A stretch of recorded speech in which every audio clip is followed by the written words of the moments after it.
Okay, the loop is sort of up. Kind of a pain in the ass. So I have 4 points here. It kept getting caught in these trees. So let's see, where do I start? So if you can see this, I'm going to zoom up. There's one anchor point there. And then there's another anchor point all the way up here, although that one I think is too far in the tree. And then we come down here. I had the feed point here. Let me zoom back out. But I couldn't get it over the trees. It needs to go to the ham room right there, either underneath there or through that window, but I couldn't get it over top those trees. There's too much slack.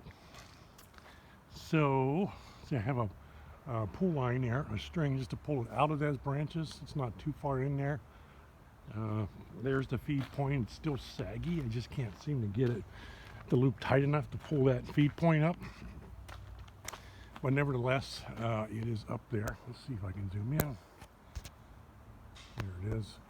And you see my 1/16 80-meter inverted V balun for it up there. Piece of rogue pink string got caught in it. So there's the feed point. And goes up into that anchor point. Let's see, we can see the other anchor point. This is the backyard. Up, up, up, up, up. We'll zoom in.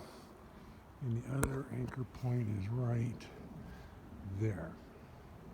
And then it goes back over to anchor point back at the back gate. Way up over there. See if I can see it. Somewhere up in there. I can see it. So I come back around. There's the feed point. That's my 160-meter inverted V-leg, 80-meter inverted V-leg. I'm not sure how far up it is, but it's up. 450 on window line, swoops down. This is kind of temporary. They say you don't want that near vegetation or branches. It's pretty close here, although it's not quite touching.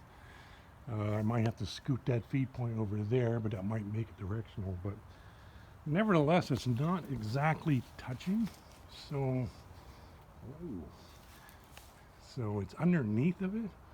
It's not technically touching anything. So here's the plan. I have it tied off underneath the gutter with a piece of cord here, paracord, if you can see it.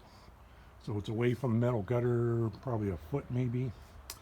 And it comes over, we're just laying there now. That's 100 feet of that stuff. That must be up pretty far because this is all of it. I really don't have enough of this 450 ohm feed line to get into the shack, but let's see what I got here. I got a kink. I have to fix that.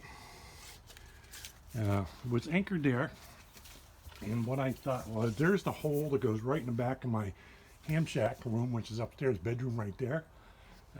Found out this hole comes right in the corner, which is nice, right behind my table where the amp is.